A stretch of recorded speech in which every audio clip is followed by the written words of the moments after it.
Bismillahirrahmanirrahim. Assalamualaikum warahmatullahi wabarakatuh. Alhamdulillahilladzi hadzana lihadza wa ma kunna linahtadiya laula an hadanallah. Asyhadu an la ilaha illallah wahdahu la syarikalah wa asyhadu anna sayyidana Muhammadan abduhu wa rasuluhu la nabiyya ba'dah, amma ba'd. Fa ya ayyuhal hadirun ittaqullaha haqqa taqwah. Wa qala Allah ta'ala fi kitabihil karim, a'udzu billahi samil alim minasy syaithanir rajim. Bismillahirrahmanirrahim. Inna anzalnahu fi lailatul qadr wa ma adraka ma lailatul qadr. Lailatul qadri khairum min alfi syahr.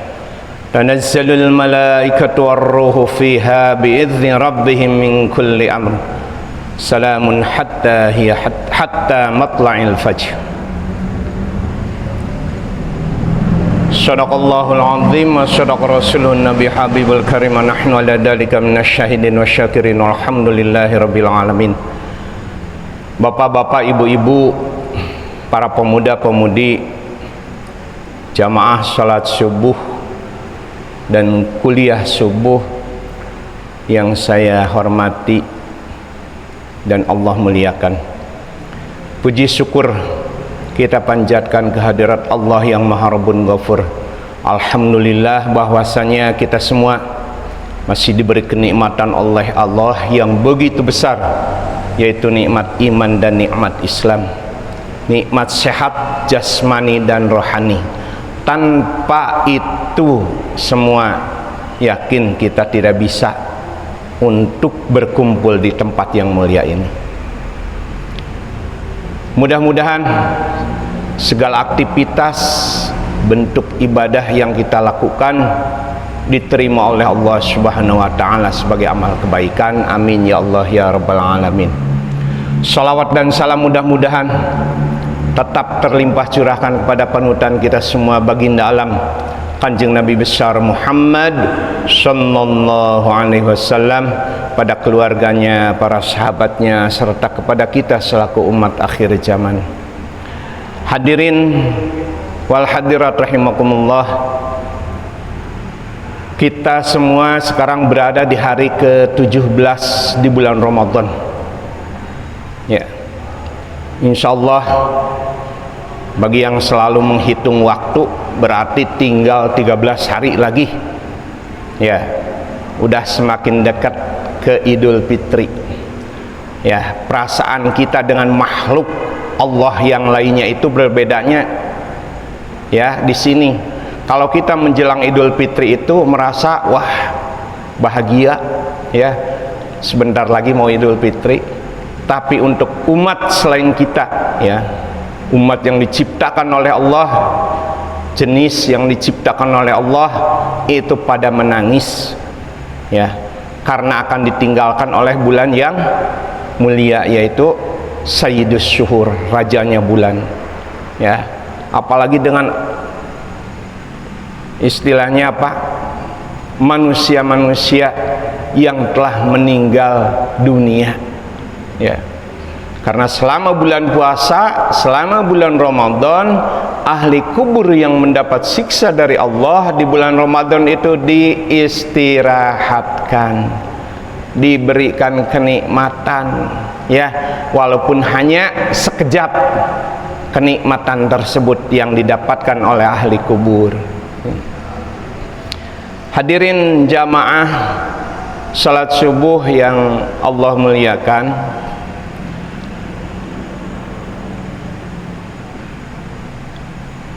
sebagaimana yang kita ketahui, yang kita kenal, di malam 10 terakhir bulan Ramadan itu akan turunnya malam Lailatul Qadar ya. Lailatul Qadar itu adalah satu keistimewaan yang maha dahsyat di bulan Ramadan. Ya. Digambarkan oleh Allah dalam Al-Qur'an yaitu sebagai malam yang lebih baik daripada 1000 bulan, ya, yang diperingati di dalamnya yaitu adanya malaman diturunkannya Al-Quran atau nuzulul Quran, ya. Nah, ketentuan di 10 hari di bulan Ramadan tentang turunnya Lailatul Qadar itu adalah pendapat jumhur ulama, ya, pendapat ahli hikmah, ya. Gimana untuk kehati-hatian kita biar kita mendapatkan Lailatul Qadar? Lebih baik kita isi dari mulai awal Ramadan hingga akhir Ramadan, karena Lailatul Qadar itu dirahasiakan turunnya oleh Allah, ya. Kapan gitu, ya, gitu. Ada yang menyatakan, kata para ulama, itu di malaman 17 Ramadan sesuai dengan nuzulul Quran, turunnya Al-Quran. Ada yang di malam ganjil di 10 terakhir Ramadan, ada, ya. Makanya lebih baik bagi kita semua dari awal hingga akhir kita jangan sampai lalai dari berzikir kepada Allah, beribadah kepada Allah di malam hari. Karena nuzulul atau Lailatul Qadar itu adalah turunnya di malam hari, ya. Tapi entah malam keberapa sebenarnya itu dirahasiakan, ya, dirahasiakan, ya. Hanya jumhur menyatakan bahwa Lailatul Qadar itu turunnya di 10 malam terakhir Ramadan, di malam ganjil, ya, gitu. Keterangan itu bukan dari Al-Quran, ya, dijelaskannya bukan, ya. Makanya lebih baik kita isi dari awal hingga akhir, ya. Nah, dalam Al-Quran Al-Qadar, ya, surat ke-97, Al-Qadar itu memiliki 3 makna, 3 arti, ya. Yang pertama adalah penetapan. Yang dimaksud penetapan di sini adalah bahwa penetapan Allah bagi perjalanan hidup manusia, ya. Jadi Allah menentukan perjalanan kehidupan manusia itu di malaman Lailatul Qadar, ya. Yang kedua adalah artinya kemuliaan. Kenapa disebut kemuliaan?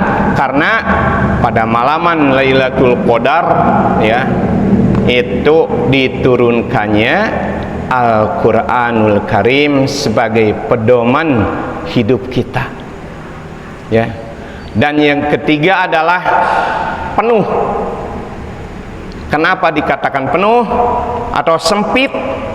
Ya, karena pada malaman Lailatul Qadar beribu malaikat oleh Allah disuruh turun ke alam dunia ini, ya. Jadi kalau pandangan kita oleh Allah dibuka, ya, secara mukasyafah, tentu di malam itu pandangan kita tidak akan bisa melihat jauh karena saking sempitnya dengan para malaikat yang turun ke alam dunia, ya. Nah, itu arti Al-Qadar, ya. Sekarang tafsir, ya, tafsir dari Lailatul Qadar, ya. Menurut para ulama bahwa tafsir Lailatul Qadar itu adalah ibadatu ummati Muhammad fi Lailatul Qadri khairun min ibadil madiyah alfi syahrin. Bahwa ibadahnya umat Rasulullah pada malaman Lailatul Qadar itu lebih baik dari 1000 bulan, ya, daripada umat-umat sebelum Rasulullah Muhammad SAW. Keistimewaan tersendiri bagi umat Rasulullah bahwa ada malam yang sangat mulia apabila malam itu kita pakai untuk beribadah, dicatat amalnya 1000 bulan. 1000 bulan orang jarang nyampe ya. 1000 bulan itu sekitar 64 tahun ya. Itu Allah berikan dalam Al-Quran ya, dijelaskan begitu jelas dalam surat Al-Qadar ya, bahwa Lailatul Qadri khairun min alfi syahrin. Malam Lailatul Qadar itu lebih baik daripada 1000 bulan. Apabila berlalu dengan begitu saja, sungguh sangat rugi bagi kita semua ya. Rugi karena apa? Allah memberi kesempatan kepada kita di saat ini ya. Jangan berbicara nanti juga Ramadan yang akan datang ada lagi malam Lailatul Qadar. Emangnya sudah punya jaminan bahwa hidup kita akan sampai ke Ramadan yang akan datang ya? Itu kita harus berpikir sampai di sana ya. Itu tafsir Lailatul Qadar ya. Yang kedua, al-amalu fiha ya. Apa sih amal yang harus kita kerjakan di malaman Lailatul Qadar itu ya? Yang pertama, minas shalah, kita laksanakan sholat ya, sholat sunnah, qiyamul lail, minimal ya kita sholat tarawih lah ya, minimal kita sholat tarawih, jangan sampai ketinggalan ya. Alhamdulillah kalau kita sampai bisa melaksanakan sholat tahajud ya.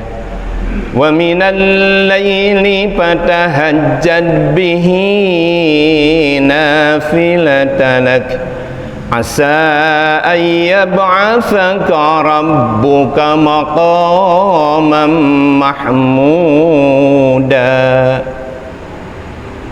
Dari sebagian malam ya kita laksanakan sholat tahajud sebagai ibadah tambahan ya. Barang siapa yang bisa melaksanakan ibadah sholat tahajud ya, maka kata Allah dalam Al-Quran, maqamam mahmuda, akan diberikan tempat yang terpuji. Satu-satunya sholat sunnah yang disebutkan dalam Al-Quran adalah sholat tahajud ya. Jadi ibu-ibu, bapak-bapak, sebelum kita melaksanakan sahur, usahakan minimal 2 rakaat kita laksanakan dulu sholat tahajud ya.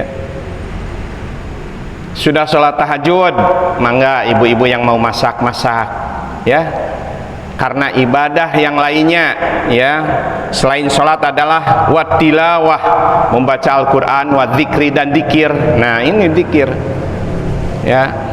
Dikir itu tidak dibatasi kita harus duduk ya gitu di masjid, enggak. Yang nama zikir kita dituntut setiap hembusan napas hendaklah berzikir kepada Allah ya. Sulit Pak ya untuk dikir setiap hembusan napas itu. Banyaknya kita itu lalai ya. Dibelajar ya. Ibu-ibu lagi masak ya, lagi gorengan umpamanya ya, lagi masak nasi ya, silakan ibu mau tasbih mangga ya, mau sholawat mangga ya, biar enggak ngantuk silakan, ada seninya ya. Subhanallah walhamdulillah wala ilaha illallah wallahu akbar, Allahu akbar, Allahu akbar, Allahu akbar, walillahil hamd. Bu, sambil masak ya Allah, keberkahan dari Allah akan diturunkan kepada apa yang kita masak. Dimakan oleh anak, dimakan oleh suami, akan menjadi keberkahan semuanya ya. Atau baca sholawat mangga Bu, sambil goreng-goreng ya. Sallallahu ala Muhammad, sallallahu alaihi wasallam, sallallahu ala Muhammad, ya Rabbi salli wa sallim Bu, akan lebih nikmat ya Allah masak sambil baca sholawat ya, ketimbang kita masak sambil nyanyi-nyanyi yang enggak karuan, yang enggak bernilai ibadah ya. Jauhi hal-hal itu ya. Nah itu tilawah zikir ya.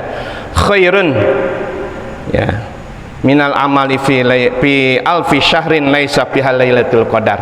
Hal semacam itu, jenis ibadah yang kita lakukan pada malaman Lailatul Qadar itu lebih baik daripada 1000 bulan ya.